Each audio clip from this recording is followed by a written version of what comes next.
Good evening. Welcome to the, remember what day it is, the June 26th, 2025 Following Housing Authority Board of Commissioners meeting. Glenn, will you call the roll? Okay, Eric Braun, Here. Evan Covington Chavez is not on. Valerie Crutchfield. Here. Susan Ellinger. Here. Veronica Goodwin. Here. Arnie Morris is not on yet. Bahati Matisia. Here. Greg Warren is not on, and Joe Whitehouse. Here. We have a quorum. And let's see, but do we have any visitors who need to recognize? Caroline Richardson. We've got Kristen Kirby. She's with our bond attorney. Luna Phoenix. I'm not sure. Caroline and Luna, are you with the bond? Apologize. I'm Mark Richardson, and I don't know why it's showing up as my daughter Caroline, so I apologize. Yes, I apologize. You're with the bond. Yes, ma'am. Yep. With All right, and then I've got Luna Phoenix. She must be public. Hello. Okay, and then there's two visitors here. Oh. Got Annie Fulton and Jing Lin. Yep. Okay, and you're with Communities Anchor. Community Anchor Partners. Okay, both of you? Mhm. Okay, welcome. All right, so our next agenda item is public comments. We give the public an opportunity to speak for 3 minutes on any topic that is not on the agenda that they would like to make the commission aware of. Do we have anyone that would like to make a public comment?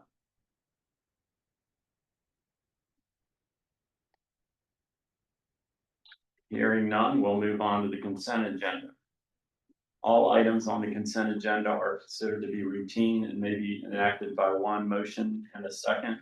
If a commissioner requests that an item be removed from the consent agenda, it will be removed and considered as a separate item. The vote will be a roll call vote.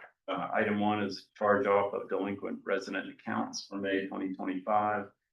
Item number 2 is an occupancy report for June 2025. And item 3 are minutes from the May 22nd, 2025 Board of Commissioners regular meeting. Do we have a motion? Motion to approve. Second. We have a motion and a second. Gwen? All right, Eric Braun, Yes. Valerie Crutchfield, Yes. Susan Ellinger, Yes. Veronica Goodwin. Yes. Arnie Morris, do you want to vote on the consent agenda? Yes. Okay. Bahati Matisia Yes. and Joe Whitehouse. Yes. The consent agenda has been adopted. Great. Okay, moving on to the board chair. I just have 2 items to raise. One, I think everybody should know that their committee assignments, and we're gonna work on getting initial meetings scheduled for those. So we look forward to getting that showing. And then the other one I wanted to ask staff to look into, and it might be something for Charles as well.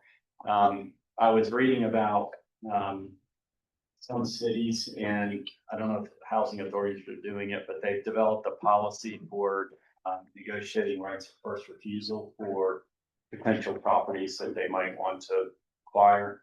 And it dawned on me that we have, and I don't know if it's appropriate or not, so that's why I'm asking. When we've done these bond inducement resolutions, or whichever the technical term is, we ask for a preference for our residents that might have to move based on our redevelopment. And I didn't know if it would be appropriate to also ask for a right of first refusal as part of that. So if one day, if they decide to sell it, they would at least have to give us a shot at matching the offer. Again, I don't know if that's appropriate, but I thought it was something to at least worth considering. Susan, you may know. I think it is something that we regularly do when we're lending on behalf of the city of Raleigh. We regularly put it into our commitment letters, and we also put it into the loan agreements. We have to negotiate that sometimes, depending on the other lenders that may be involved. But we do want the last bite of the apple. They're sometimes very soft, is what I'm, because we do know they need to be negotiated based on other lender requirements. But that, I think makes perfect sense for us to have that That's a good idea. an opportunity. We've made them so they're small, you know, we have 180 days to exercise our right, they're just 30 days. And it's been very helpful, and I feel like we've encouraged the city's affordable housing to put that in there and insist, you know, we just kind of hold tight. Okay, well, if it's something we could at least consider, and where, I don't know where the right appropriate point where we would negotiate that, but if it might give us an opportunity at some point down the road to acquire some property, that would, that'd be great. Well, you might, can I ask you one question, Ashley? You might particularly want to do it when you're doing a RAD transaction, you know, where you may be giving up housing authority where we may have housing authority property that's involved. And we want to have some sort of recapture if things don't work out. That's another thing we've thought about in other, you know, in other scenarios. I haven't thought about that, but I haven't thought about giving up housing. Well, I mean, but some housing authorities are, as part of their, you know, as part of their mixed finance programs, and so I didn't know whether you might want to put in the back of put the seed in there. Well, there's really, assuming it's appropriate and legal, I don't know if there's really any downside to trying to put it anywhere we can, because the opportunity presents itself. We can quickly decide. It's a great idea, and you do it in private practice. Exactly. Yeah, that's what we're treating it like, Right. just a lender. Well, that's what I had, so we're moving on to the board secretary. I think you have a few items. Yeah. The good evening, commissioners and members of the public and staff. At the last meeting of the board in May, the board indicated that they would like to hear updates on our strategic plan on an ongoing basis and not just once a year. And tonight in my secretary's report, I will include one item that is part of our strategic plan, and that is having to do with the relationship between the Raleigh Housing Authority and the CAD structure and CAD, the capital area development nonprofit. And so we'll talk about that. Later, I've also been asked to include a discussion session in each board meeting. So towards the end, we will also focus on our strategic plan in relation to real estate and elaboration on what we talked about in the last meeting. Under the sector's report, I'm covering two topics. One has to do with the administration's vision of the future of HUD programs as demonstrated through its budget proposal for the future of HUD. And then I already indicated we'll talk about a strategic plan initiative related to the Raleigh Housing Authority CAD relationship. Just for just kind of information, there's a distinction between appropriations and authorizations bills, and those aren't the only types of bills that are passed and signed into law. Appropriations bills, they are legislation to authorize the expenditure of federal funds. And so Congress must approve 12 bills annually, including the HUD budget. On the House side, that budget is part of the transportation and HUD committee's budget.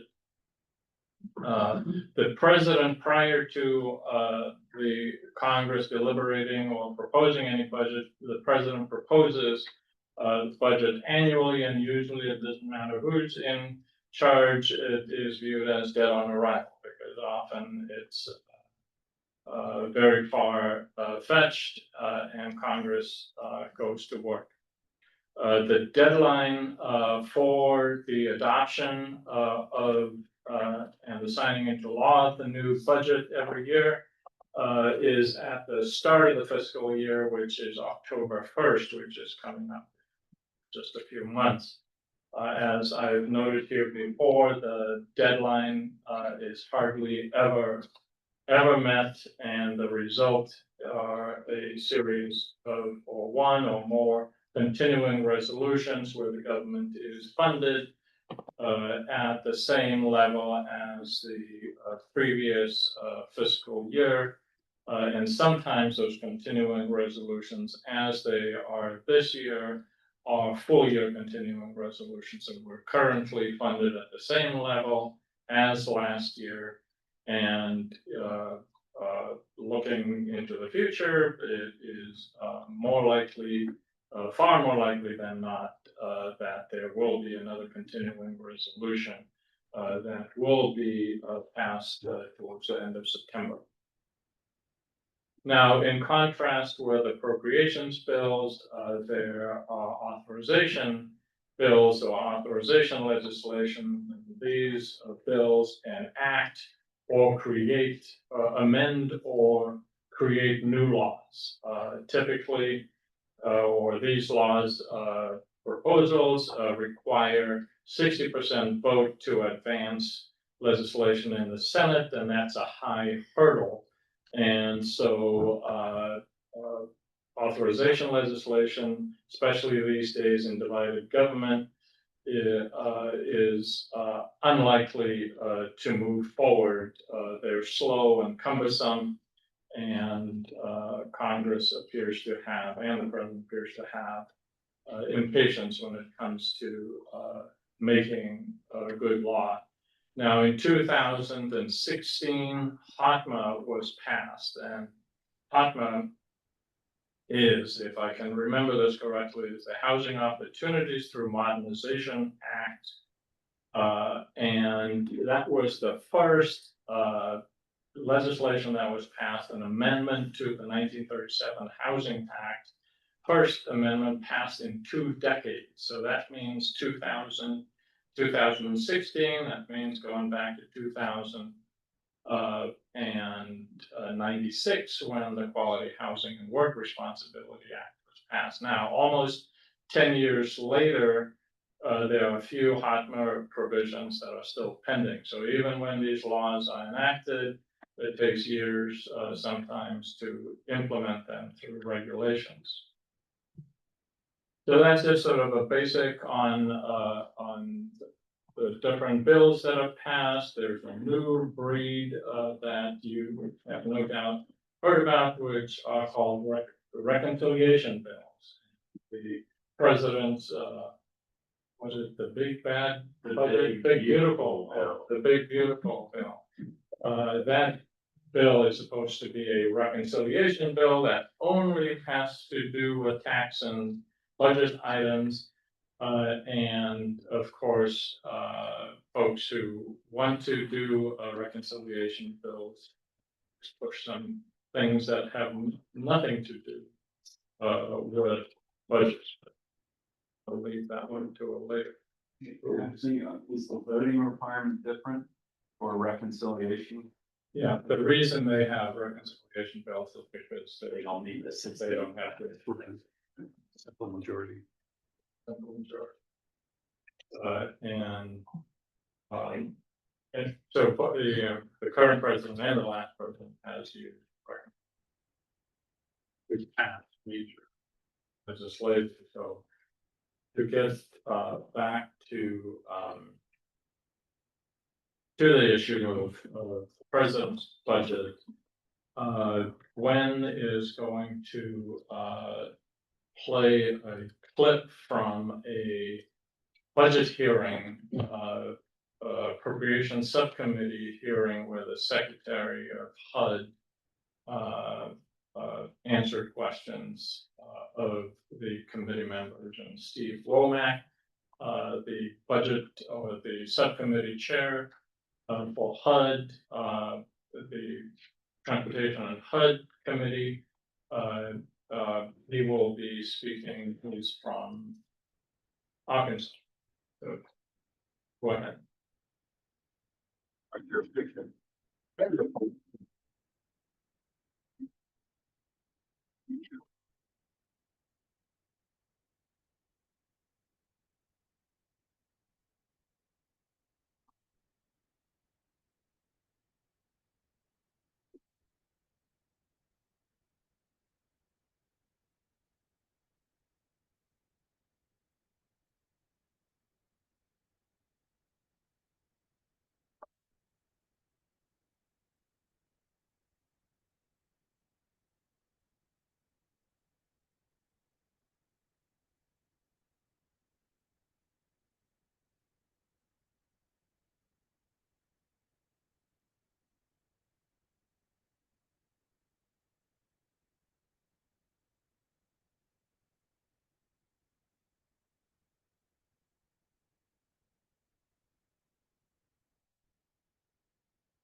Congressional hearings.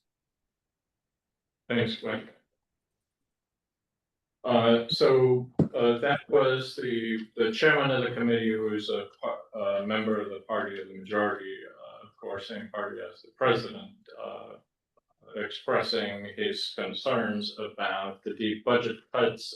Just to review some of the content, the cuts overall out of the HUD budget is 51%, $35.5 billion. The Section 8, the rental assistance programs are cut 26.7 billion. There's no real detail in the budget proposal about what will be funded, but as the clip indicates, the HUD budget is essentially converted to block grants to the state under a new program called the State Rental Assistance Program. Throughout, and that you didn't necessarily hear this in in the clip, the secretary's responses to a lot of questions included a number of kind of key words that and themes, transparency, refocus, paradigm shift, reimagine, inventory, greater efficiency, eliminating waste, fraud, and abuse. And he was questioned time and again about the fact that these words aren't actually plans and programs, but that's what he stated. So there are dramatic changes that eliminate many, if not all, current programs. And these cuts and also include fair housing related funding and program. So just out of these fair housing related funding and programs, 60 million of $85 million is cut. So that's another indication of what the president wants to do through this budget proposal. But as Chairman Steve Womack indicated, a lot of these changes, these big programmatic changes, require authorization legislation and can't be passed as part of the budget. So the authorizing provisions of this budget are unlikely to be adopted this year. It's dramatic, it's scary to the public and to those of us who are in affordable housing. But the House and the Senate will work on their budgets and it will look dramatically different from this vision of the future of housing and affordable housing in the United States. You have a sense of understanding that, and maybe you can do a follow-up at some point, just what is the easiest thing they can cut and or are most likely to cut through the reconciliation process? And don't necessarily need it today, but I'm just curious what, I know they've got these big plans and they're throwing them out there, but has anybody identified like a likely path to the extent that's possible? And that's difficult to read with culture. Yeah, there are certainly, significant budget constraints on the federal budget. The Section 8 program has grown dramatically over the last few years, and even people who are leaders in the industry, view those increases as unsustainable going forward. So, we should expect some cutbacks, but nothing close to what is being proposed. So, Does anyone else have any questions about any of that? The only one asking. Others have questions or concerns. The question is, I don't think any of us really know what's gonna Well, happen. that's, yeah. Does anybody have any answers? I think, Unfortunately, no. well, I don't have any answers, but I know one answer is not to head for the exit. I don't believe that anything closely to this will pass this year. I did want to posit, I mean, if they're saying things paradigm shift, but have you heard anything about how moving these to state grants would be implemented? Would it go to the state of North Carolina? Would it go to the Housing Finance Agency? Or how, has anybody ever thought about that? To quote the secretary, we will refocus on Okay. the transition. No, stop the question in the middle. No plans. It seems like it came up once before, about 25 years ago, in maybe the Bush administration. Yeah, in one of the administrations. And that's why I was curious if maybe there was a little bit of a footprint of how it was going to be administered by the states. Okay, the next topic, as I indicated, advance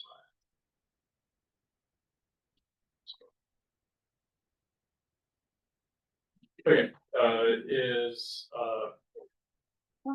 our the housing authority's relationship with its nonprofits. That's one of our strategic objectives, and it is to achieve greater effectiveness through RHA's nonprofit partners. And I'm not going to go through those three elements of the plan under that objective, but just to note that this is a significant part of what the Housing Authority Strategic Plan is about effective partnerships. And one of the partnerships that we have is with our nonprofits, and we want to make sure that this partnership and relationship is most effective and appropriate for both entities. So the Housing Authority, just for information, has two nonprofits, Capital Area Development and Oak City Affordable Communities, OPAC, and Capital Area Development, known as CAD. Prior to 2007, CAD served as the development arm of the Raleigh Housing Authority. Currently, it owns unsubsidized housing that it developed in the past. It also developed public housing, but that public housing is owned and operated by the Housing Authority. The Housing Authority manages all CAD properties. In 2007, the Raleigh Housing Authority Board amended the CAD bylaws, or the CAD bylaws were amended, making CAD an affiliate. And in that process, the Housing Authority lost control over all CAD assets. Oak City Affordable Communities, on the other hand, was created also as an instrumentality, and it is and will remain an instrumentality unless the board chooses otherwise. The OCAC board is essentially the Housing Authority board, and the Housing Authority board is the OCAC board. Unlike on the CAD side, where the board, the CAD board, appoints its own board members and is not under the control of the Housing Authority board. OCAC was set up to own subsidized non-public housing, the so-called RHA properties, for former public housing authority public housing properties that were converted to CAD, and so those properties are also managed by the Housing Authority under a contract and under a RHA, project-based voucher contract. And we'll get into later in the meeting, talk more specifically about the RHA and project-based vouchers. Now, just for an example, and this is something that's coming up fairly soon, the board will be asked to approve an application to dispose of scattered sites in that, and scattered sites, if the status quo remains, the scattered site public housing will be disposed of to OCAC. So, and just for the public, because I don't want anyone listening, we're going to convey it to this entity that we fully control, and it's going to be maintained as still as affordable housing. that's low. So just want to make sure anybody at the public's listening, we're not conveying it away where. Yes. And the current residents, vast majority, if not all of them, will continue to live in those units with the Section 8 voucher instead of public housing subsidy. Still be managed by RHA. Yes. So they shouldn't see any real residents shouldn't really see any real difference. No real difference, except there are some changes, but Paperwork wise, but And the advantages for doing this are the advantage for just transferring those to OCAC. the advantages. of transferring those to OCAC instead of the housing authority. Well, the housing authority, can, dispose of public housing to itself. Right. So it always has to be to a third party. So that's the entity. And OCAC is likely to be the entity because it's an instrumentality, and the housing authority will still have control over those resources. So they will no longer be part of the public housing system. No, they will not be. So they'll be owned by OCAC as housing. And that way we can do other things with them, we can borrow against it. We can do other things, which is, we're very limited in what we can do when they're in a housing Correct. program. And so the main point of this is to get them out of that, give us more flexibility in how we maintain them and how we operate. And the major catalyst for this change is that the public housing funding, rent subsidy, operating subsidy, capital subsidy is nowhere close to being able to sustain those units into the future. And a lot of public housing, but particularly scattered sites. It's a means of, so we will get Section 8 vouchers as tenant protection vouchers.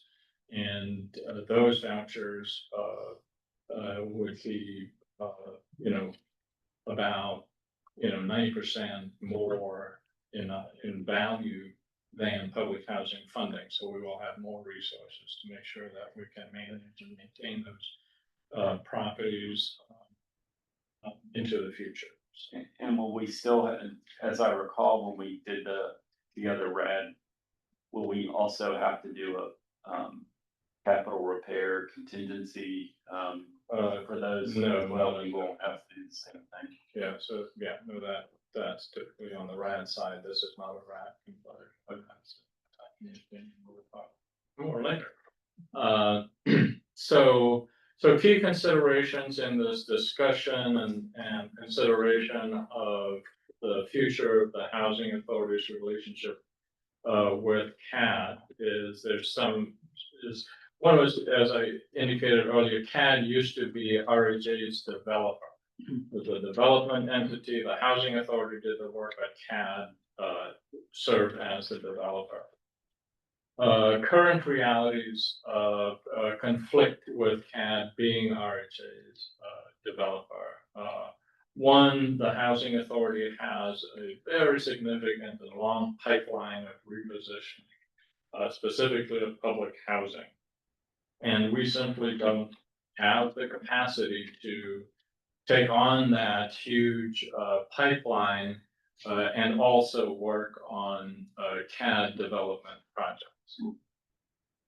So another consideration is the fact that even if we wanted to use CAD as a developer, the housing authority can't use CAD without a competitive process, without an RFP. So currently, with the developers out there, that would be a very difficult kind of wall to overcome for CAD to compete against other developers, private or nonprofit. So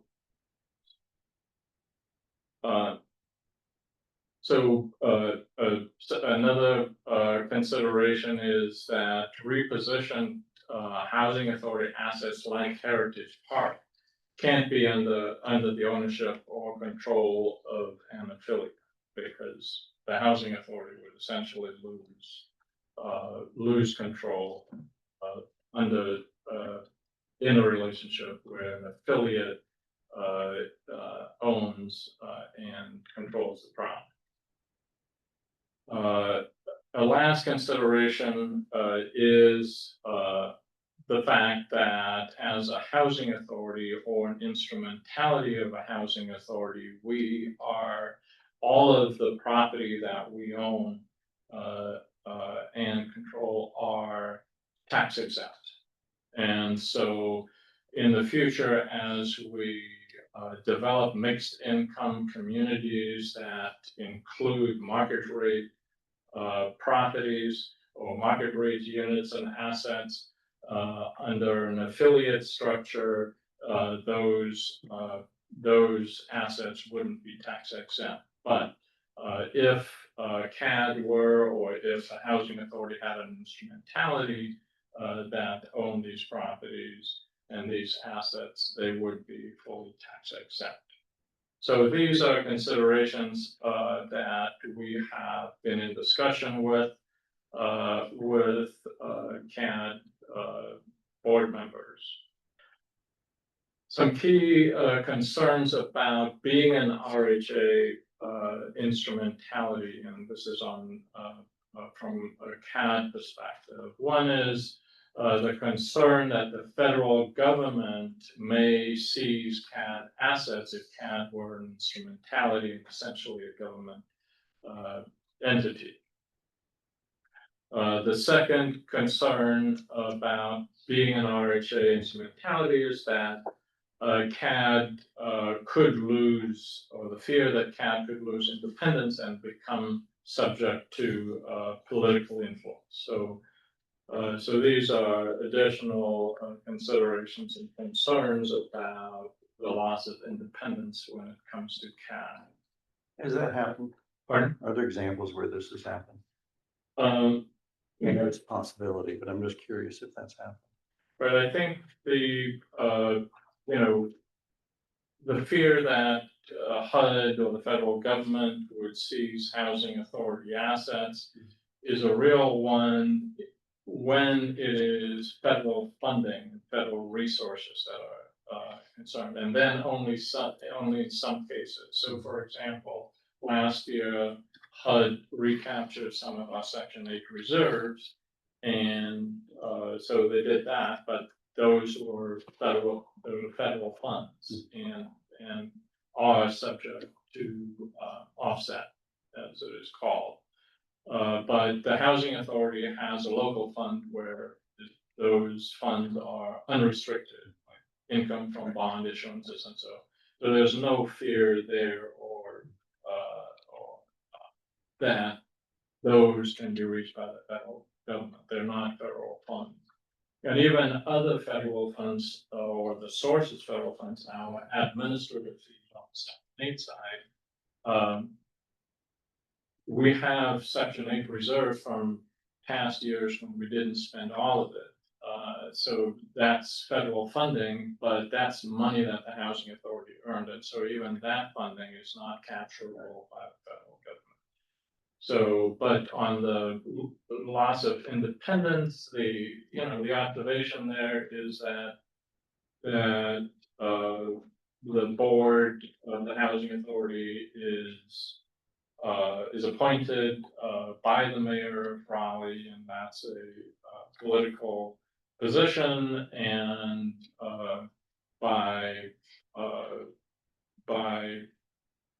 just by virtue of that fact, it could be that there's political influence. In my role as CEO of the housing authority, I do not make decisions based on politics, and I hope the board will protect me when I don't. So, but anyway, those are key concerns and that have been shared, and for CAD board members, they are a real concern. And just to, I want to make sure again, because these are recorded and they're in the public realm. We're not suggesting that the mayor or past mayors have interfered with anything that we've tried to do. It's really just that, and it's unique in the city, that usually Raleigh's boards and commissions are appointed by the city council, and so they have to get 5 votes, whoever gets appointed. I believe that the housing authority is the only one where the mayor has direct appointment authority and it doesn't have to even confer with the city council. And so, any mayor, our terms are fairly staggered and they're longer terms. So our terms are 5 years and our council terms are 2 years, moving to 4 years. So it is possible, but it would be tough for one mayor to be able to string together that many appointments, but it is possible, but it's nothing inappropriate. It's just, that's the way the appointment process works. And the mayor has the ability to appoint who he or she wants to appoint. That's an important point, distinction that I'm not saying, and we're not saying that this happens or has happened. It's just that it's a fear. So, what are the alternatives, that we have? Obviously, one alternative is for CAD to revert to being an instrumentality, which it was prior to 2007. Under this situation, the circumstance, the Housing Authority Board would control a majority of the CAD board appointments. And for CAD would become the developer and owner of all, and could become the developer and owner of all RHA real estate assets, and would revert to being RHA's development arm. Under the alternative of CAD continuing as an affiliate, the Housing Authority Board, does not and make any CAD board appointments now and under and in the future. Of course, CAD can change that.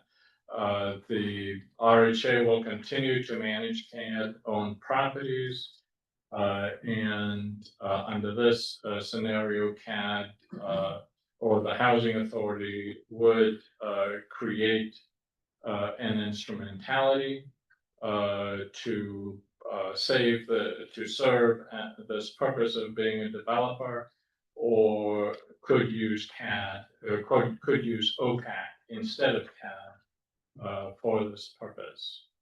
Can I ask another question that I looked when I first got on the board? And Arnie may be able to answer too.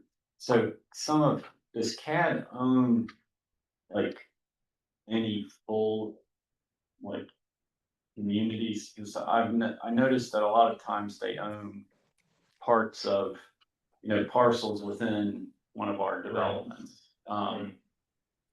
But not the whole Not the thing. whole thing. And do they own like any communities outright? Yes. Okay, I just remember that there were places where they owned like some within a community. Yeah, Eric, CAD owns the Stony Brook apartment community is one that comes to mind. Okay, okay, But the properties where CAD was the developer, typically we have a market rate, a local market rate component that's not subsidized, and the public housing, the public housing zone by the house. But just kind of next steps in the conversation with the CAD board. The CAD board members in the last 3 or 4 months did indicate that they're open to procuring the services of a consultant to look into appropriate structures and perhaps recommend a new structure. The RHA board chair, Eric, and I are drafting responses to some of CAD board members' questions that are still outstanding from a couple of months ago.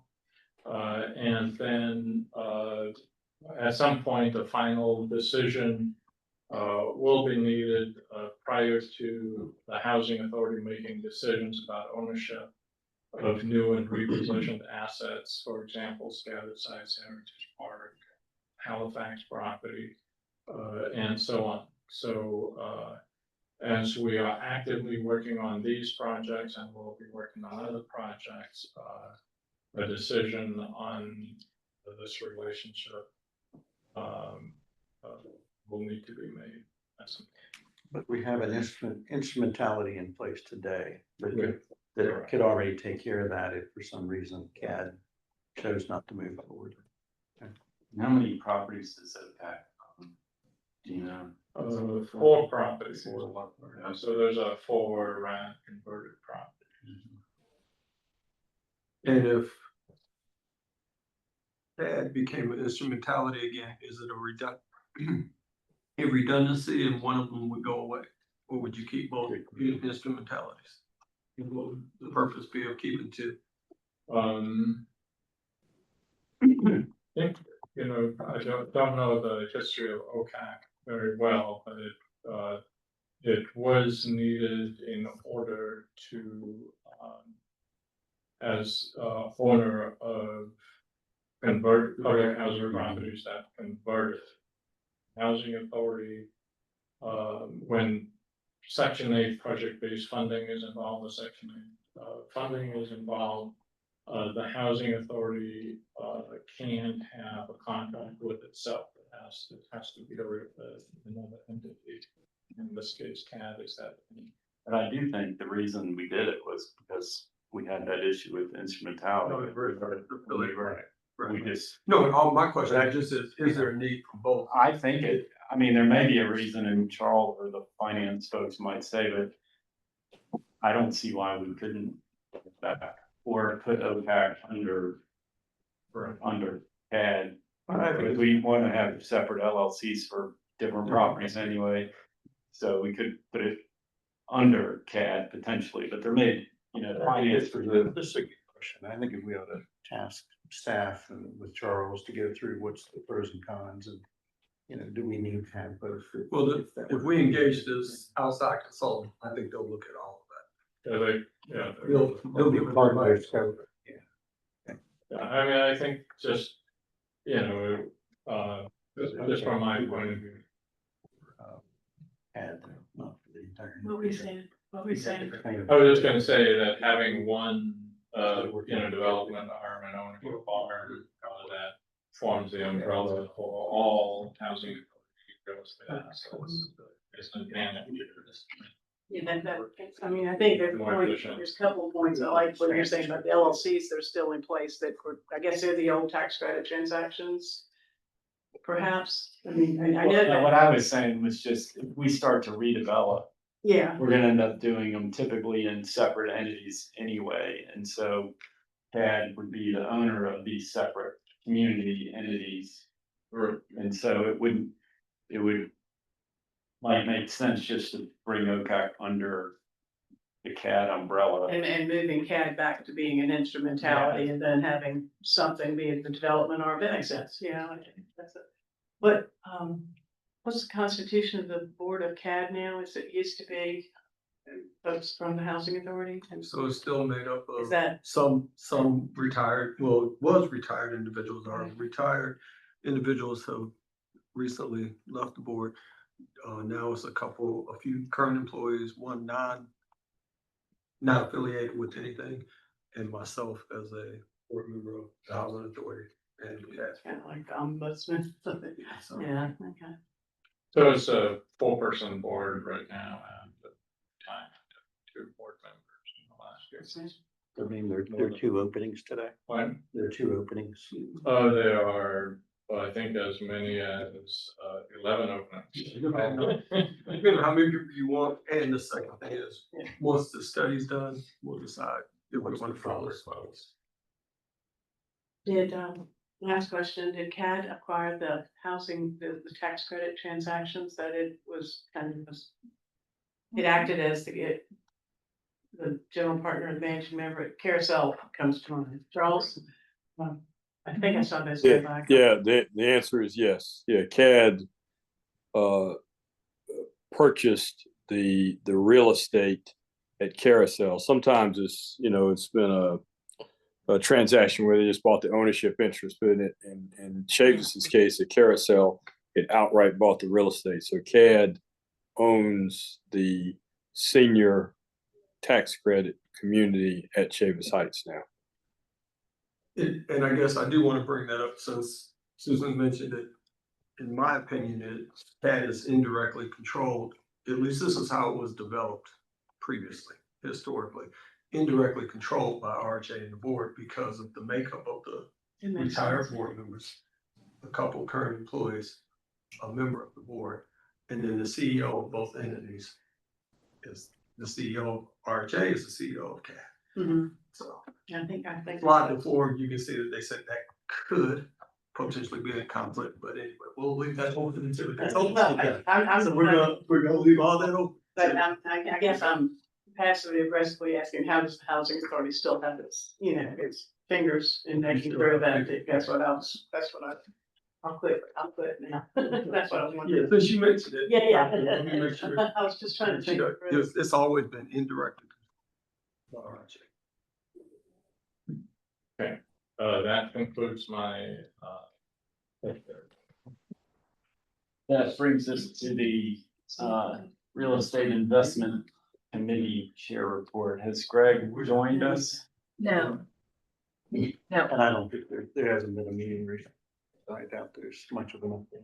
All right, well, we'll hold it open. If he's able to join us, I think he said he could join around 6. Who's that now?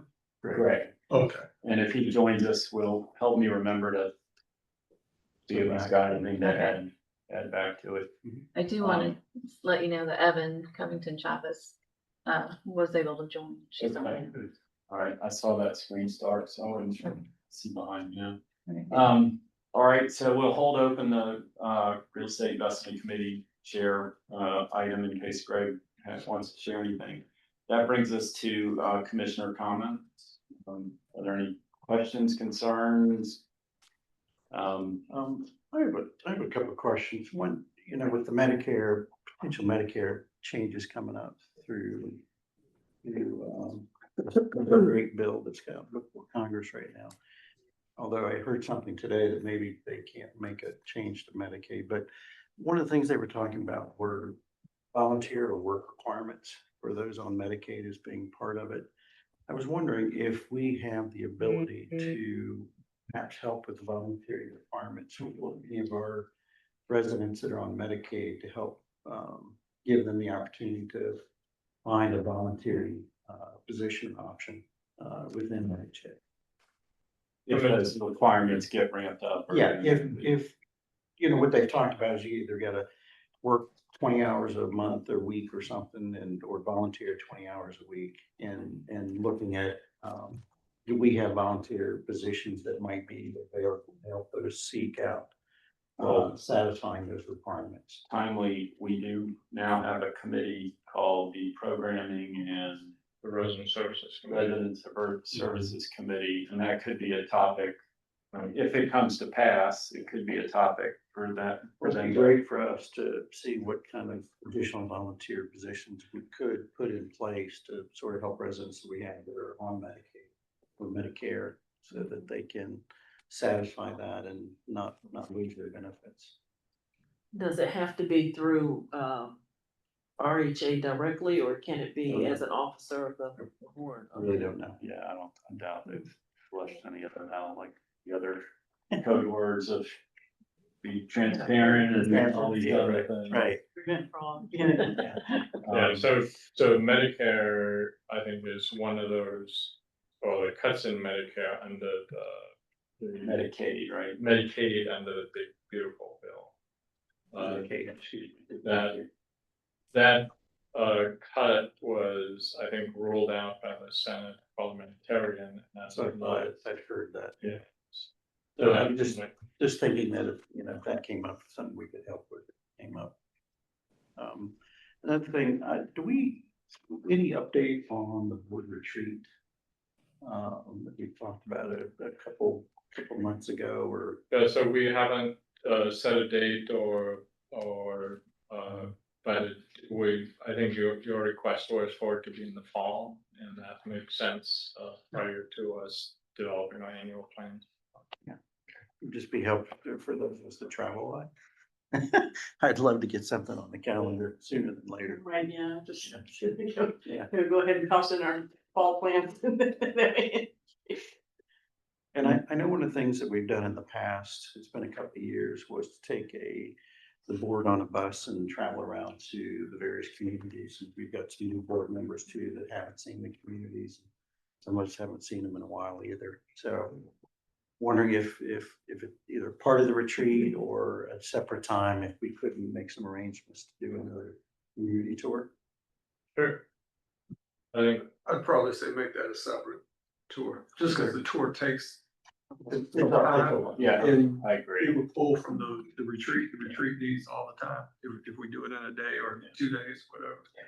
Just a suggestion. No, I agree. I agree. It makes it a longer day.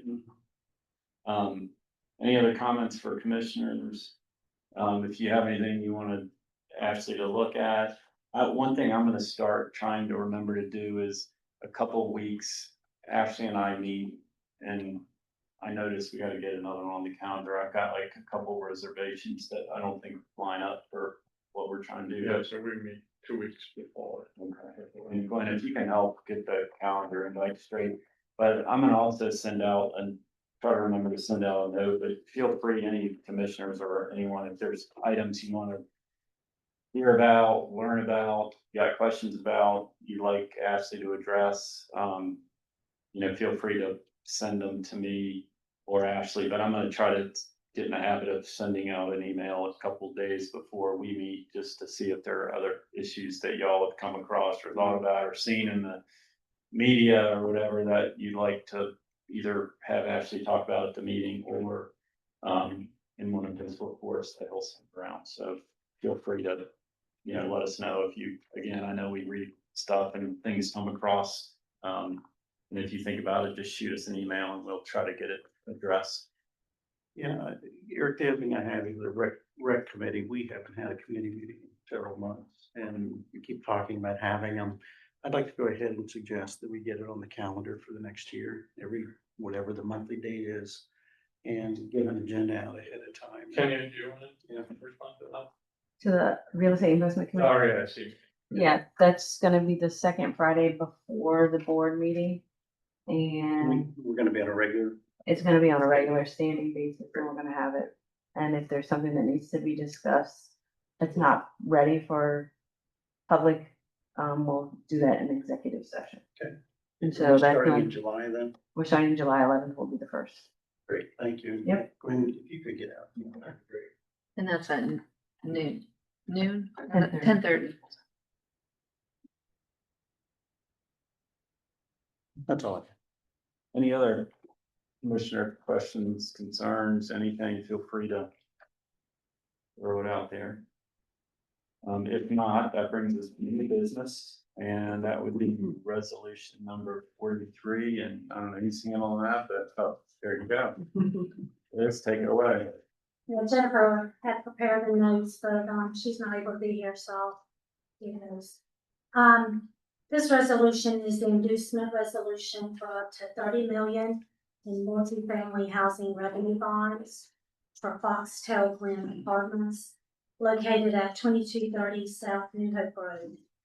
Greenway Housing Development is the developer for this property. Per state statute, RHA is the issuer for these bonds. They are non-recourse bonds, so if the developer were to default on the bonds, RHA is not financially responsible. Foxtel Glen is a 168 unit property, including 1, 2, and 3 bedroom units. All of the units within the property will serve residents at 60% AMI or below, with contract rents ranging from $1,291 to $1,776. The property is also required to accept housing choice vouchers due to a requirement of the 4% tax credits. The total project is approximately 45 million, including funding from bonds, 4% tax credits, and deferred developer fee. The developer is willing to include a preference in their tenant selection plan for RHA residents displaced due to redevelopment. This has been reviewed by the RHA legal counsel with no exceptions, and I would recommend approval. And Mark Richardson, representing Greenway Residential, is on the call if there's any questions. When we get their applications and review these, do we get a schedule? It's kind of their general development schedule, what it looks like for each of these projects. I mean, timeline. Yeah.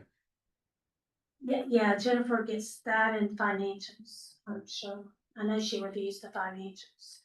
Yeah, is that all gets loaded to the portal, right? I believe it's.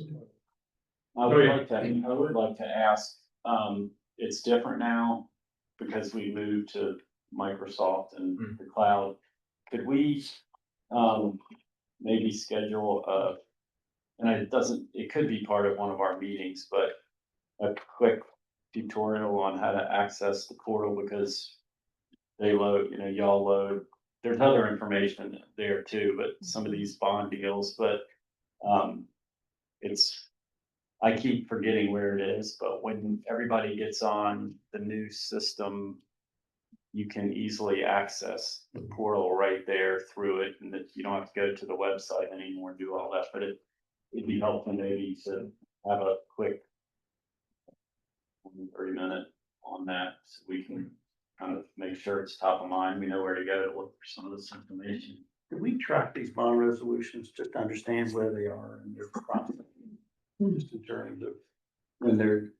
Do I personally track that? No, there's somebody on the staff. No, we had Jennifer keeps. Do we have, so all the bond resolutions, would it be too much to ask if we could just get these different bond resolutions on just a simple spreadsheet, but just kind of where they are to when they're opening? And until when they're opening. Yeah, just kind of like where they are in their cycle, Yeah, we can do that. I think I'd love to see the history of this. We have some of these bond resolutions come along we don't ever hear when they're opened up or when they're finished and We're not invited to the grand openings or anything. Why not? They just- We don't have all the time the way we're working. But it'd be helpful just to have a summary of that. Just a very simple, just single line item on a spreadsheet, just tracking it out. Because we're doing a lot of these and I'd love to celebrate these openings, even internally here as well. Well, just to see the impact that we're having within the community. I'd like to almost, along those lines, the city and the county started a dashboard. Maybe if it's not difficult, to maybe we could do a dashboard even for the public to show, what we've helped facilitate in terms of new units and visualize what we've been doing, because I think we all lose track of, It'd be great to understand just kind of the annual, it's like how many new affordable housing units are we helping produce annually? Well, that's right, and I think just part of kind of branding the housing authority as a part of the greater community of the city is, we're not just, we're a lot of things, and the fact that we have bond inducement authority, so we, kind of do that when they come up. And you're right, nobody ever knows we're involved again. I think I moved past that. I think that's an awesome idea. I think it's great, Jeff. I'll come to a couple of, one is a grand opening and one was groundbreaking. Yes, one of them. Yeah, one in Southwest. Yeah. Close to Kansas. He's our face. Yeah. Hopefully we're gonna have more of them. We're trying. Right, yeah, some of them. Yes. Any other questions on 43? If they have a breakdown of the 1, 2, and 3 bedrooms, I'd be curious to know what that looks like, but if they don't, we can get like. I'm not sure who the representative was. Mark, are you still on the call? Yes. Can't hear you, Mark. You're on mute. Sorry about that.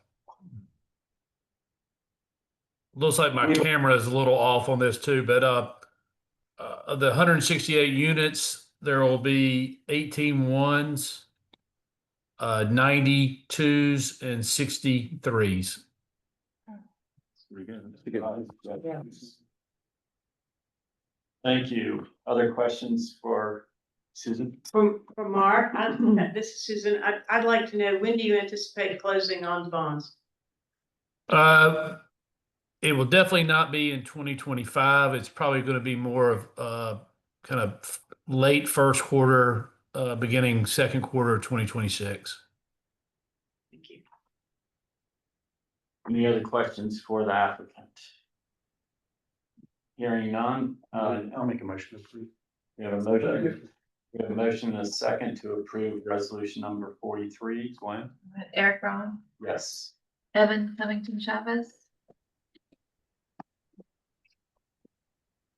Evan, do you want to vote? Thumbs up is good. Can you hear me? Okay. Valerie Crutchfield, Yes. Susan Ellinger. Yes. Veronica Goodwin, Yes. Artie Morris. Yes. Bahati Matisia, Yes. Joe Whitehouse. Yes. Resolution number 43 has been adopted. All right, that brings us to resolution number 44. All right, so the Raleigh Housing Authority and CIS Wake have developed a long-term partnership spanning several decades. CIS Wake offers programming to low and moderate income students and encourages them to be successful in school as well as life in general.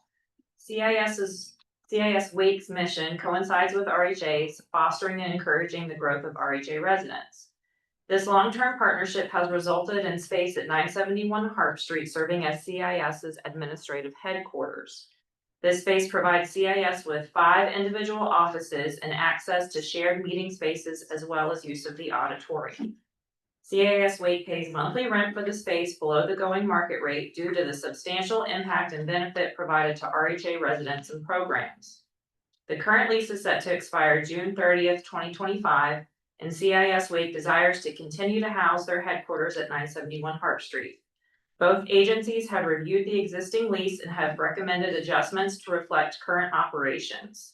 An executive summary of the proposed changes from the previous lease has been provided to the board, and the lease has been reviewed by legal counsel.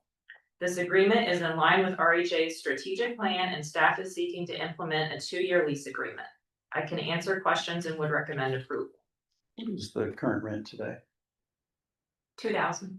And we're just gonna extend it to 2,000 going forward. Yes. But we're dropping it from 4 to 3 centers. For the community centers, yes. Right. This lease is for the administrative offices. Administrative office. There's been no change to that. Other questions? Comments? We have a motion to approve resolution number 45. Motion to approve. Second. This is 44. 45, I jumped ahead, I'll do that. Sorry, motion to approve. I think we have a motion in a second for resolution number Okay. 44. One question. I was just looking at the lease itself. I think there might be a typo in it. Article 19. It's showing an annual rent will not exceed 20,000. I think we 2,000 a month, there would be 24. It should be $2,000 a month. Oh, no, I is- know. is This it- talks about for the not to exceed per year. This year. But, oh, no, so, yeah, the reimbursement for the community centers is not to exceed, so Okay. that's not the rent amount, Okay. that's something Thank different. you. All right, thank you. Do we have a second? I'm So sorry. let's go back. Yeah, I said the wrong, I'm gonna go ahead and ask. Go back. Do we have a motion to approve resolution number 44? Motion to approve 44. Second. We have a second. All right, Eric Braun, Yes. Evan Covington Chavez, Yes. Valerie Crutchfield, Yes. Susan Ellinger, Yes. Veronica Goodwin, Yes. Artie Morris. Yes. Bahati Matisia. Yes. House. Yes. Resolution number 44 has been adopted. All right, now we're at resolution number 45. Okay, so this is the lease for the community center. So Raleigh Housing Authority and CIS Wake have that long-term partnership, which has resulted in on-site learning centers inside multiple RHA communities. These learning centers are housed in a mixture of standalone buildings and within converted housing units. RHA sees the benefit that CIS Wake provides its resident and wishes to continue to have them operate these learning centers. The current lease is set to expire June 30th, 2025, and CIS has agreed to operate learning centers at Mayview, Kentwood, Chavis Heights, and Capitol Park. Both agencies have reviewed the existing lease and have recommended adjustments to reflect current operations and center locations. Flexibility has been increased regarding the number of learning centers in operation at any given time in preparation for RHA redevelopment and repositioning activities. Records, service reports, calendars, and other information will be provided periodically throughout the lease term. An executive summary of the proposed changes has been provided and the lease has been reviewed by legal counsel. This agreement is in line with RHA's strategic plan and staff is seeking to implement a 2-year lease agreement. I can answer questions and would recommend approval. Do you have any questions? I don't know if any of y'all have been to the learning centers. They're really, really impressive. And these kids that are in there are getting so much out of it. It's just, I really commend everybody's involvement in these. Is there any concern that any of the cuts that, do these folks get federal money? They have a wider range of fundraising and grants and things that they go out So we for. think we're stable, hopefully. I hope they are. Yeah, I hope they are. anybody. As long as, I mean, as much as we can predict. As much as anybody is. Right. Well, that's great. I'm glad Plus, they're still. they've got some pretty strong contracts with various counties because they manage the facilities. Okay. for a lot of these counties. So their revenue stream is pretty strong. Good. Any other questions or comments regarding resolution 45? Just echoing what Jill says, I don't know the demographics and the usage, but the availability to the children in those communities is great to have CIS and the computers and everything that's available. So it's very beneficial. Hopefully they're taking it. They also expanded to students being beyond K through 12 now too, so they do. And even parents wanting to continue education. Cool. One thing we might do too, just again, trying to let people know the good work that the housing authority does. And I know you started to do snippets with videos of, our staff and then residents and things. That might be a good one to. It's good marketing. To do, to start, because I know we talked about it and we're kind of trying to get more external facing and, some of these things that we're doing that I don't think people have any idea that we're doing. And, and we have a great communications department, and I'd like to maybe see if we can add some more, just some more good stories of things we're doing. So. And what about, maybe in the next 2 to 3 months, I will ask, Katie Librado, our communications, manager, to just as part of the discussion to present the range of communications and engagement activities that we are engaged in, whether it's with residents or the outside. And we have a pretty impressive following now on LinkedIn, for example, is over 1,500 that we started last year. Yeah, and I've seen a lot of you're doing a great job commenting and reposting and everything. And I try to and if y'all can do it, if you're on LinkedIn, I don't know how many are on other social media, but if you're on there, follow the housing authority and and repost some of their information too. I try to, but if you think about it, it just helps spread the word and broaden the network out, because we all have there's a lot of overlap probably, but we all have kind of different networks too. So it would help, again, get the word out about the good work we're doing. But I definitely have seen us more out and about on those things. So that's great. I have a question. Hey, this is Evan. I have a question. What's the intention behind it limited to 2 years? Why not do a longer term? It is to allow flexibility in case we have any repositioning. We have historically done 2-year leases, but I believe we have been extending the same lease since 2006. So it's not that we don't foresee continuing this partnership beyond 2 years. It's just that we're trying not to block ourselves in until we get a more real-time feel on what the landscape looks like a few years from now. And So like hopefully- Evan, for example, Evan, I think there was communities and schools over at Heritage, and we ended that, because we're repositioning Heritage. So, over there in Capitol Park, it'll probably stay there for a long time since that's a new property, but some of the others are much older. Okay, thanks. So I can't remember. We need a motion in a second. Yeah, we haven't done. Okay, so. You can have, if you want. Who was monitoring, not to be Debbie Downer, but who's monitoring insurance and things like that, liability? I know it's in the lease, but this is somebody checking to make sure the policies are in place. We get that annually, Okay, we get a certificate every year and it goes to our finance department. That's my favorite. Good. All right, well, I'll go ahead and make a motion to approve resolution number 45. I'll second. Gwen? All right, Eric Ron, Yes. Evan Covington Chavez, Yes. Valerie Crutchfield, Yes. Susan Ellinger, Yes. Veronica Goodwin, Yes. Artie Morris, Yes. Bahati Matissi, Yes. White House. Yes. Resolution number 45 has been adopted. That brings us to our next discussion item, and just by a little bit of introduction.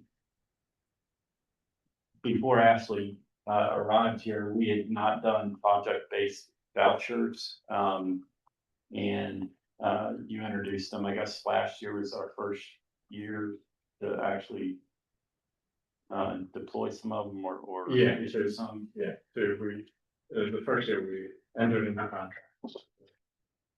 Users or, and it's been amazing because now that the community's discovered them, they want us to do more and faster and, but they've been a great tool. And so that's something new that Ashley brought to the table since he's been here. And so he's going to give us a little more detailed discussion about how powerful they are and how they can be a real strong tool for expanding the housing inventory in the community. Greg Warren just came on. Oh, hey, Greg, can you hear me? Hello, hello, Did- am did you, muted.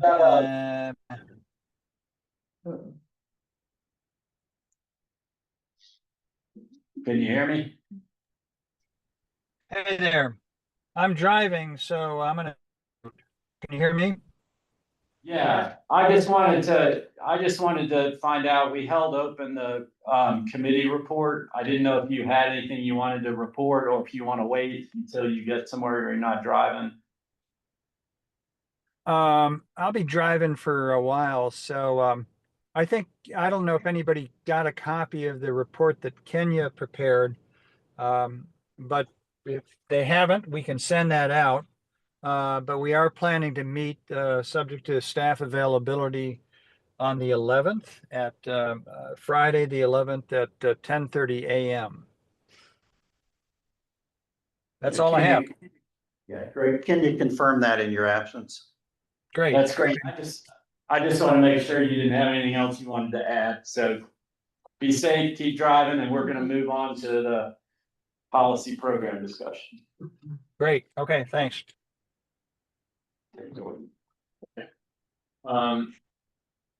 So this discussion is, around the issue of policy or programs, and we'll have this as a monthly feature, but it is also kind of an extension of our discussion of our strategic plan when it comes to our real estate strategies. Last month, I provided a range of information on a number of our objectives and our strategies, and I want to just provide some more in-depth information, especially for newer board members and for those board members who may not be aware of some of what I'll be discussing today.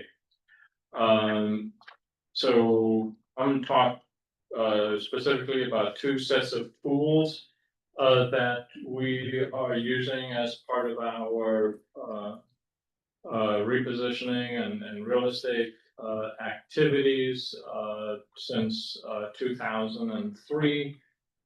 We've worked on creating and gathering the tools we need to be become a very effective developer of real estate as well as an acquirer of real estate. We do have a department, a real estate department led by Kenya Pleasant. She has 2 development managers and an underwriter. He said 2003, he meant 23. 23. Yes. What about that? So we have a department, we have, as Eric said, a project-based voucher program. And we also now, as you all know, have a credit rating where we can issue our own bonds, and we have lots of tools in the toolkit to become an effective developer in the community. So I will be talking specifically about some repositioning tools that we have, as well as project-based vouchers as a key and very powerful tool for the housing authority and for the community. So, and this relates largely to our public housing challenges that we have, and repositioning of public housing. As most know, we and the nation have aging housing stock, public housing stock with significant physical needs, and we have inadequate resources to address those needs. For example, our capital fund program is funded annually somewhere north of $3 million, when our needs far exceed those dollars. For Glenview, for example, over 3 years, we have critical needs of 10 million over a 3-year period, but over that same 3-year period, we only received $2.75 million in capital funds. So this is a recipe for the demise of public housing. And in general, our funding is not based on what it costs us to maintain and manage public housing. It's just based on annual appropriations. So first, I want to talk about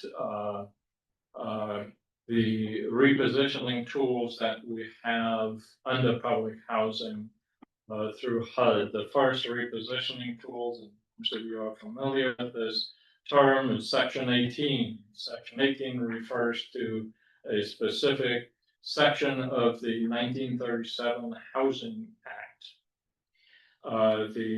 Section 18 of the Act authorizes the disposition or the demolition of public housing, principally to redevelop, but that's not a requirement.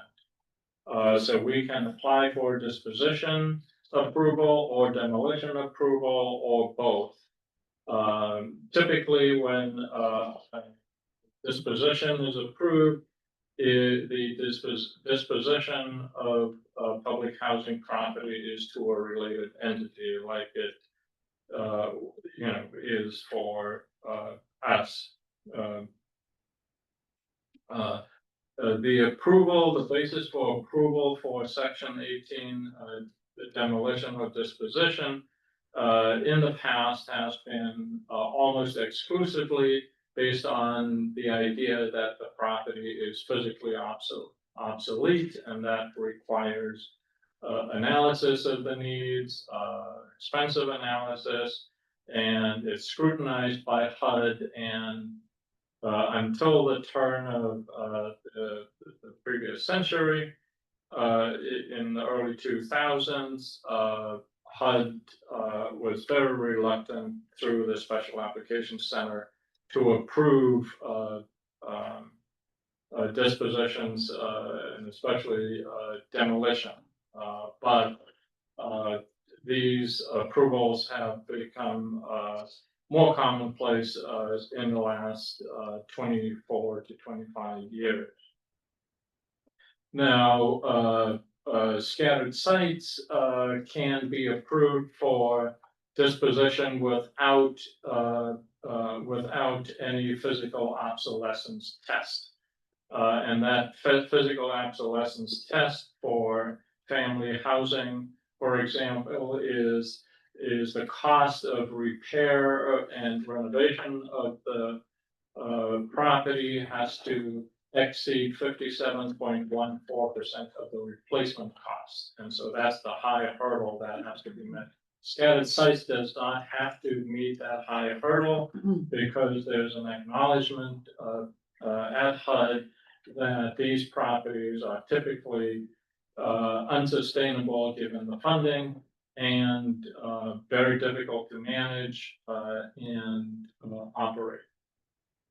So scattered sites are typically approved without much trouble. Now, dispositions can be approved at less than fair market value or at fair market value. If it's less than fair market value, the housing authority has to demonstrate commensurate public benefit. And so 1-for-1 replacement is not required, but that typically is a slam dunk. But housing authorities like ours have received Section 18 approvals with significantly less than 1-for-1 replacement. When housing authorities get fair market value, when the properties are disposed of, there's no such requirement, but the funds, the proceeds from the sale are very restricted, so it can only be used for the development of public housing or project-based voucher housing. So those are some of the rules around approval of disposition under Section 18. And once there's an approval of Section 18, under Section 18, the housing authority is eligible for tenant protection vouchers for every single unit that has been occupied at any time in the last 24 months. So in the case of Heritage Park, for example, there's 122 units, and there were 10 units that had not been occupied in the 24 months prior to the application, so we received 112 vouchers, tenant protection vouchers. So those are sometimes just referred to in shorthand as TPVs. Is there a requirement, if not that we're going to sell for fair market value, but is there a time requirement for when you redeploy the revenue from selling? I am not aware of that. There are housing authorities that have, sat on millions of dollars of proceeds that they've not used, partly because of the regulations around the use. And so, and, just an important point is that Section 18 disposition approvals or demolition approvals don't come with any development funding, but it's a big deal. You get Section 8 vouchers for up to 100% of the units, and you get the value of the property. And like in scattered site situation, we still own that property. We can still use it. We get more resources as a result of the Section 8 subsidy that are in those units. So that's the Section 18. That's not all of Section 18, but those are the key key attributes and information about the program. The second repositioning tool is the rental assistance demonstration, also referred to as RHA. Now, RHA was creation under the second Obama administration. President Obama under the first his first administration proposed a similar rental assistance program, but it was a program in that it was going to convert all of public housing to the Section 8 platform. He was denied that in his first term, and in his second term, Congress did agree to have a rental assistance program as a demonstration.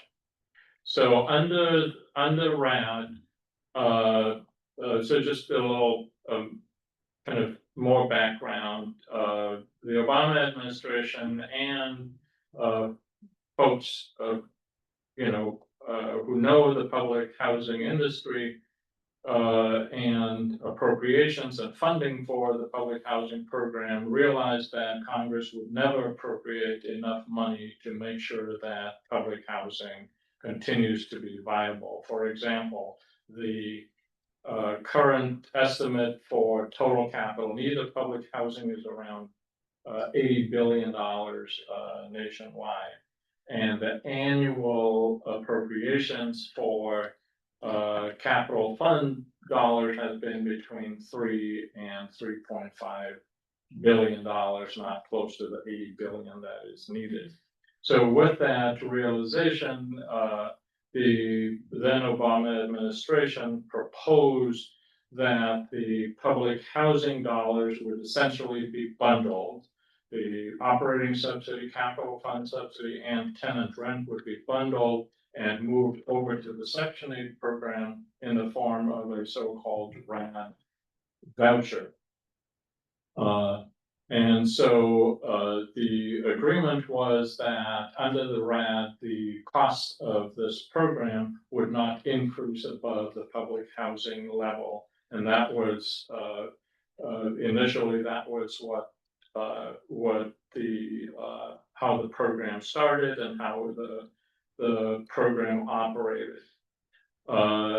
Now, it is the case, for example, our RAD properties, our full RAD properties still get the same, roughly the same funding as it did under public housing, but we also get now an administrative fee for every project-based voucher in those units, so that's additional funding. Unlike the Section 8, Section 18, not really a program, but under Section 18, there's no one-for-one replacement. Under RAD, it requires one-for-one replacement, although there's a de minimis decrease that's allowed for up to 5%. So under this program, under RAD, under the demonstration, the public housing is essentially converted to the Section 8 program. And the reason that the Obama administration wanted to do this was because once it is a project-based voucher property and on the Section 8 side, the property would be eligible for tax credit conversion and tax credit investment, and that was the big plan to get private capital into subsidized housing. And of course, there was concern that this would result in the privatization of public housing, and you'll still hear that rhetoric around the country and all communities sometimes that concern about RAD. Now, RAD has evolved since the early days. When I first got involved in RAD, you got that conversion from public housing with the same amount of dollars, and you get tax credit investment into it in order to do all of the renovation that is needed. And in the end, you have a far more improved project and theoretically a more stable financial basis. However, for a lot of properties around the country, that model just doesn't work. It doesn't pencil. And so for housing to be converted, it needed additional money. So So the simplest model is just the direct conversion, from public housing to section 8, like the ones that we have, the 4 properties that converted. There was no tax credit acquisition rehab involved at all. The more complex version is the RAD conversion, the simple conversion, plus the LIHTC based renovation. And even with those, housing authorities found it difficult to make that work, and HUD started to create a blend of RAD conversion with section 18 that essentially would provide, instead of only RAD, the so-called RAD voucher, which is the same as the underfunded public housing. Under section 18, there would be some tenant protection vouchers at the full voucher level. So right now there's a blend that allows for the conversion that includes 25% tenant protection vouchers. So if you have a 100-unit project, 25 of them would have a much higher subsidy, and so it would pencil out. If there's substantial renovation that is needed, that can go up to 60%. And that's what we thought we would go after for a lot of our public housing properties. However, not quite on Christmas Day, but close to it, HUD created through a notice a new blend that allows for 90% of the units to be replaced with tenant protection vouchers and 10% of the units to be RAD vouchers. So, so a far more generous subsidy, and one that we jumped on early, and the board approved the application for Glenview RAD conversion with that blend of, so for Glenwood, math in my head, it's about 259 regular vouchers, and the remainder about 29 Glenwood Towers. RAD vouchers. So Ashley, can I ask a question? I may have missed this. I apologize if I did. What the tenant protection vouchers protection against what? against loss of housing. Okay, that's what I thought, but I wanted to make sure. But if there's a disposition, that means that those with a TPV could not be a consequence of a disposition or a demolition. They're protected, they will have a voucher. So they have a voucher. They can. We have to find housing for them. We have to find, okay, that's what I was trying to understand. Yeah, we do.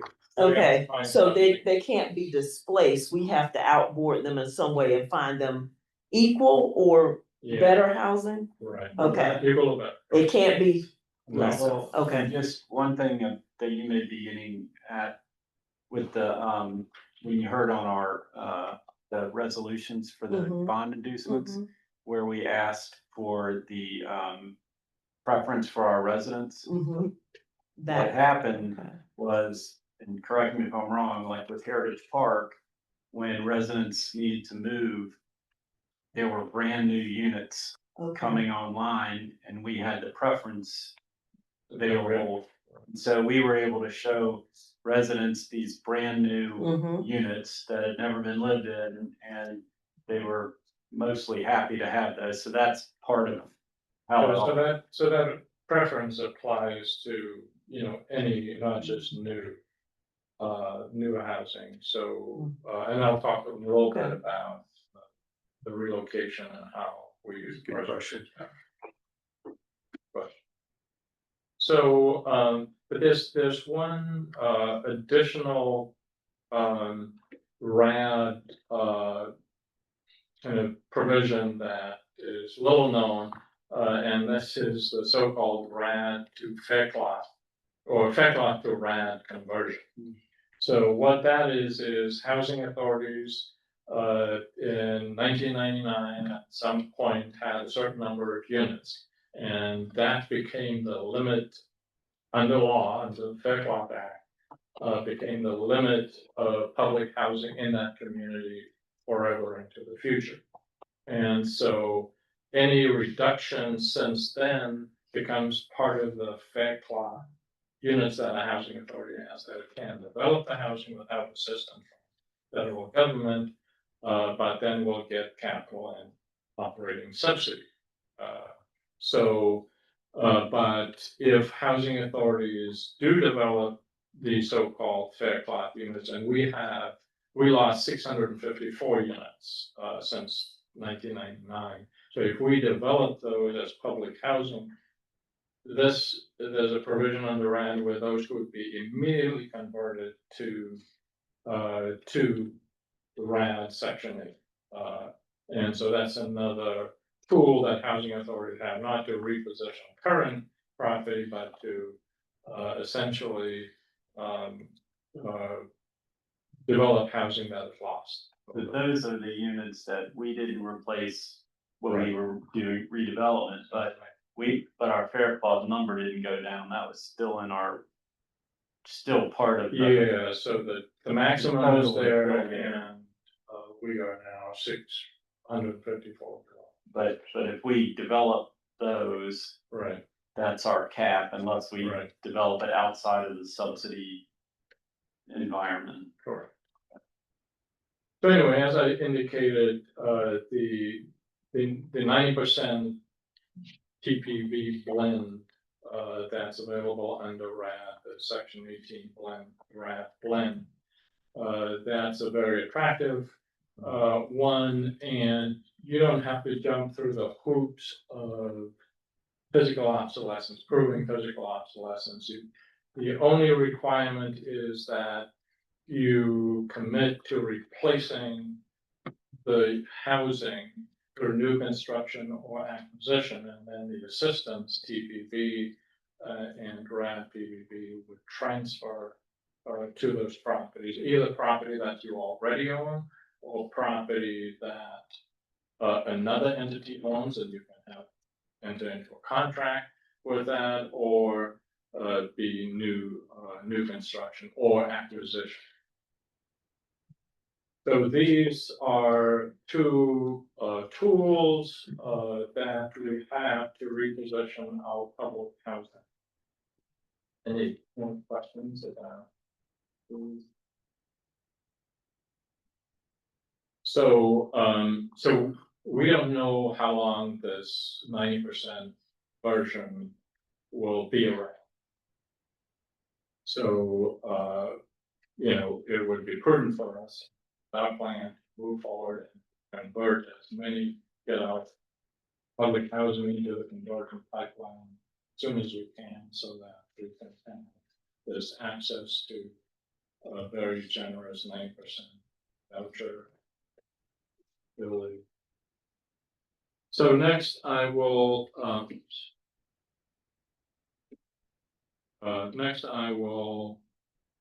talk about the project-based voucher, and this slide I want to talk about just sort of the basics of project-based vouchers before we talk about how these have been used and can be used. For those of you who are not familiar, the regular vouchers, sometimes referred to as tenant-based vouchers, move with the household. Project-based vouchers, the voucher subsidy stays with the unit. It's tied to the unit.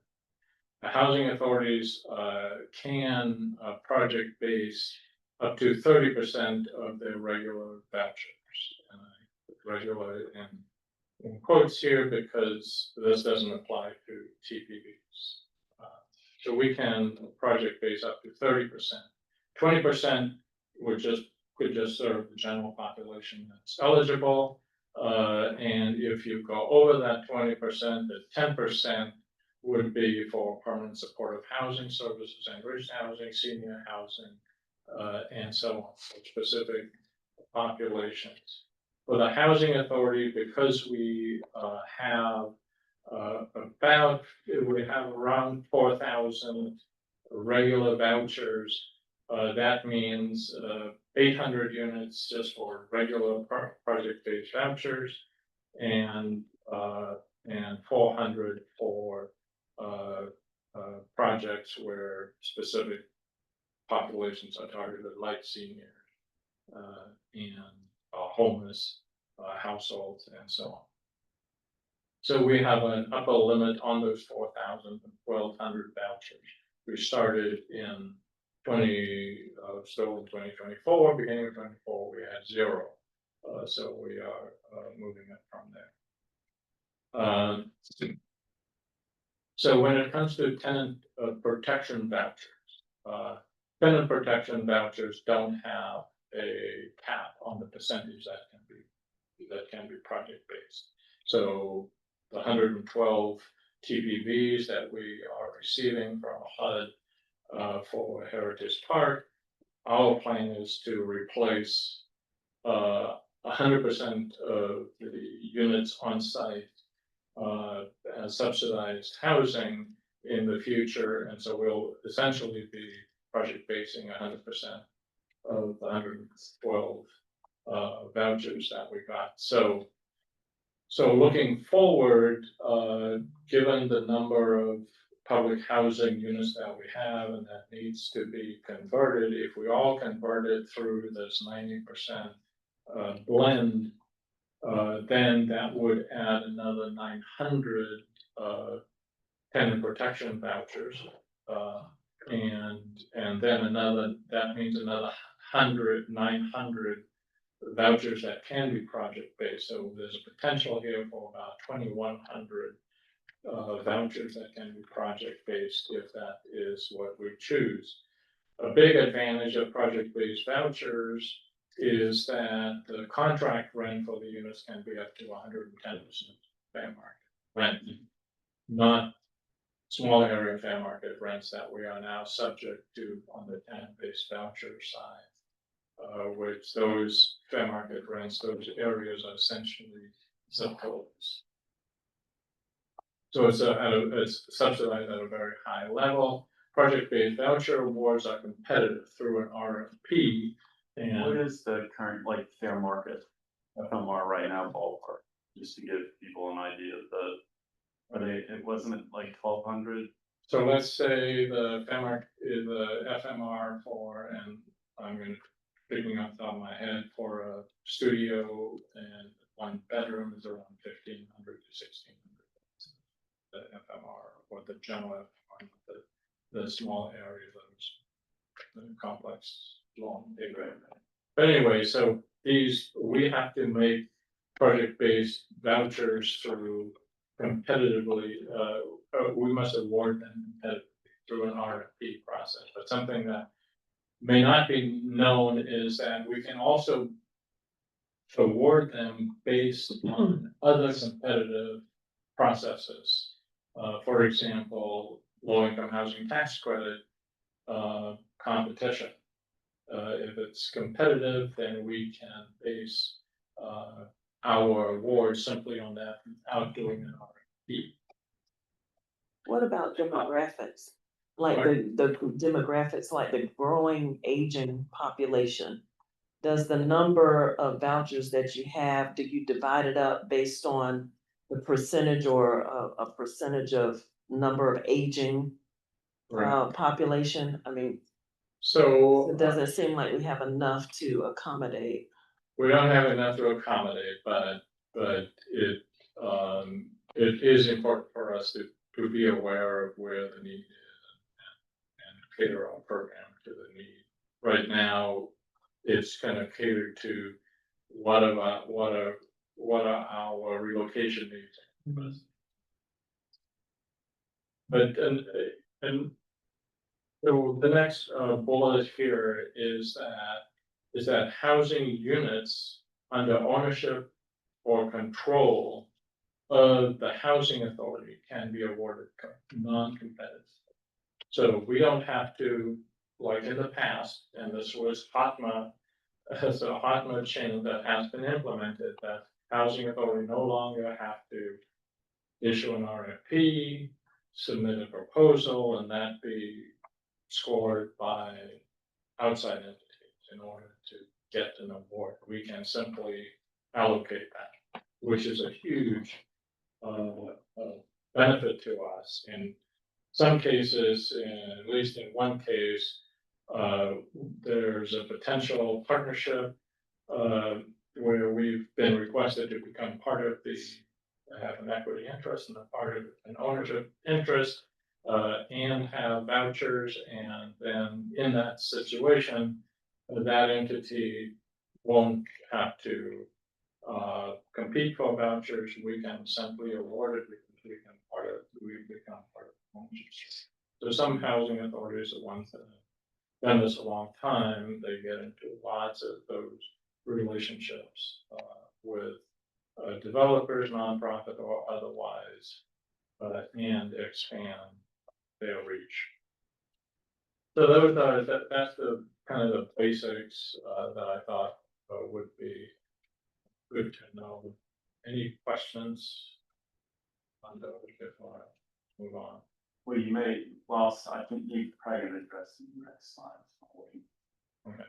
So the next slide, what I want to just kind of point out, try to be a little creative about this, point out is just the sheer power of project-based vouchers in our community housing authority. Referred to it just on the slide here as project-based vouchers. Superpower of housing just has a lot of uses. You know, for us, relocation using project-based vouchers in a creative way to create relocation opportunities for Heritage Park residents. So we issued an RFP, gave preference to properties that were coming online or already have units available to give preference to Heritage Park residents. And so we're very successful in placing our residents. So as a relocation tool and to increase the number of units available to relocating residents, you know, project-based vouchers were essential for us to get where we are now, which is we have one resident that we you know, our strategic plan includes an emphasis on creating effective partnerships. We now have 8 project-based voucher partners in the community, 1 nonprofit, the remainder for-profit. So it's a very powerful tool, and as I indicated, we can create partnerships where we can become part of an ownership structure and expand our units that we own as well as provide. And project-based vouchers is part of the incentive. Project-based vouchers allows other owners of property to serve people below 30% area median. There's no market housing in the market that's for that population. So we're sort of the only game in town when it comes to that. And we can enable or put other housers in a position to serve those people traditionally our public housing residents or Section 8 voucher holders. I'm a big fan of using project-based vouchers to support permanent supportive housing. It's been used all over the country, and the 110% fair market rent provides significant resources to a property and can be used to support and fund services on site. Obviously, project-based voucher key to our public housing repositioning. As I've explained, the efficiency of project-based vouchers is incredible.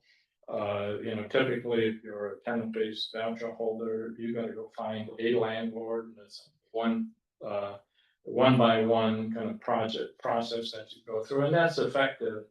But through our project-based voucher partnerships, we have been able to lease up 20 to 30 households who need housing into, you know, sometimes mostly brand new housing in an efficient way, all at once. It's not on a, it's under one contract.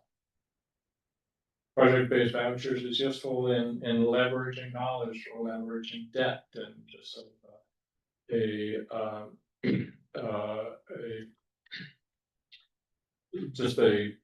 not a real example, 100-unit project, you know, with 30% project-based vouchers, this mix of 1 and 2s, having 30 units in that 100 unit project with a project-based voucher, it can allow the owner essentially to leverage up to not up to leverage, you get the percentage right, just over 30% more debt because there's a higher net, you know, operating income, and that can often be the difference between a project happening or not happening, because there's more debt involved, and so it closes the finance gap. As I indicated, competitive rents, you know, at 110% fair market rent. It's also useful because housing authorities would have a very difficult time, almost impossible task, to replace public housing one for one without project-based vouchers being available. Another benefit is the project-based vouchers. The contracts are long-term, up to 20 years, so you can have 30 units in the property, so available for 20 years for folks that we typically serve. And an important part of our mission, not our mission, our strategic plan, is to create mixed income communities, and project-based vouchers can do this in our properties and in properties of other owners, and then in communities. It can deconcentrate poverty. For example, you know, we do not project-based and vouchers in communities where the poverty rate is higher than 20%. So all of them, and by requirement. So it's a powerful tool, and it can meet a range of objectives and a range of goals that I've outlined here. I mean, going back to, have we typically seen developers that have come to us and say, I want a block of that project-based vouchers in tax credit transaction? You said you could. Have owners come to us Yeah. to ask us for? Uh-huh. Oh, yes, since I've started working here, I've received calls from developers who are interested in receiving project-based vouchers. And I know that you have the opportunity, but can you make any kind of selection? Like if you looked at the tax credit awards, and there were 5 developers that came to you before that and said, you know, I'd love to have project-based vouchers in my project.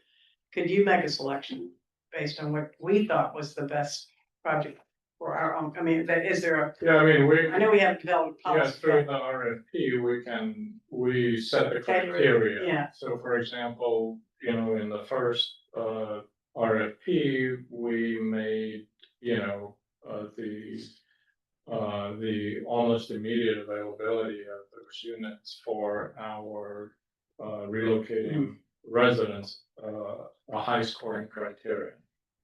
Yeah. Yeah, so through the RFP process, we can determine what the goals are that we want to reach. I see. You've noticed that, or you've noted that they can be used for mixed income housing. In municipalities that have inclusionary housing requirements, in PVBs be assigned to those projects as well. Yeah, and so we have been in conversation with the city of Raleigh for it seems more than 6 months now about the development of affordable housing, mixed income housing without tax credits, where 70% of the units would be market rate and 30% of the units would be affordable. And then we would be able to, if needed, attach project-based vouchers to that. And under that study that we're doing, the housing authority or its instrumentality would be the owner of that project, and then can allocate vouchers to that project. So Without- ownership requirement is part of that. Of the, yeah. Yeah. So, For seven. so I can, I don't know how much more you had, I wouldn't find some people here. I So- mean, we can, these are complicated, Yeah. and this is kind of an introduction to it. so I think what I propose is if I come back, Part two. and then part two, where I will talk about how we are currently using these tools and meeting these goals and objectives in our repositioning project, like scattered sites, Heritage Park, Halifax. And maybe even an example of money, how they're used, the actual one voucher's worth roughly X, and then how why it's so, why we do RFPs, because there's can be millions of dollars involved, so it has to be handled appropriately as well. Well, it helps move these developments possible. Yeah. I will stop there, and I hope that. Thank you. The public and the board. We'll use the begin, power. so we'll begin to, it's always complicated and, so we'll continue. And again, if there are other topics that folks want to, hear about, let Ashley or myself know. Today we have one other item, and we're gonna go into closed session. And I think that's the next one. Yeah. And I would entertain a motion in a second for the board to discuss a legal matter pursuant to North Carolina General Statute, Section 143-318.11A3. Due to the nature of the discussion, no statement will be made once the board reconvenes into open session. Do I have a motion? Motion. Second. Motion and a second. Gwen? All right, Eric Braun, Yes. Evan Covington Chavez, Yes. Valerie Crutchfield, Yes. Susan Ellinger. Yes. Veronica Goodwin. Yes. Artie Morris. Yes. Patti Matisia. That's all, I think. Greg Warren, Yes. Joe Whitehouse. Yes. All right, we're in closed session. All right, so we'll need to ask everyone to leave. As the folks, make sure we got our visitors. But you can have it if you want. Offline. Come on in here. Offline. Just come on, leave it behind.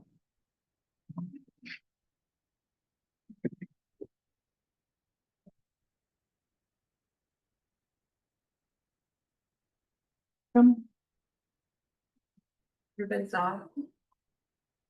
I will pause the recording.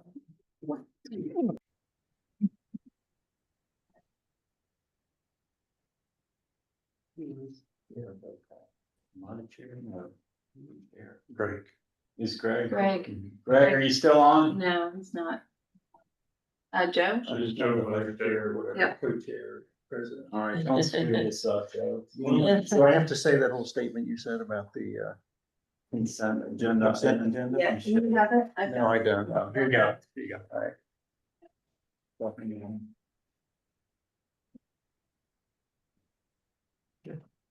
I need to call roll again, though, make sure we have quorum. Good.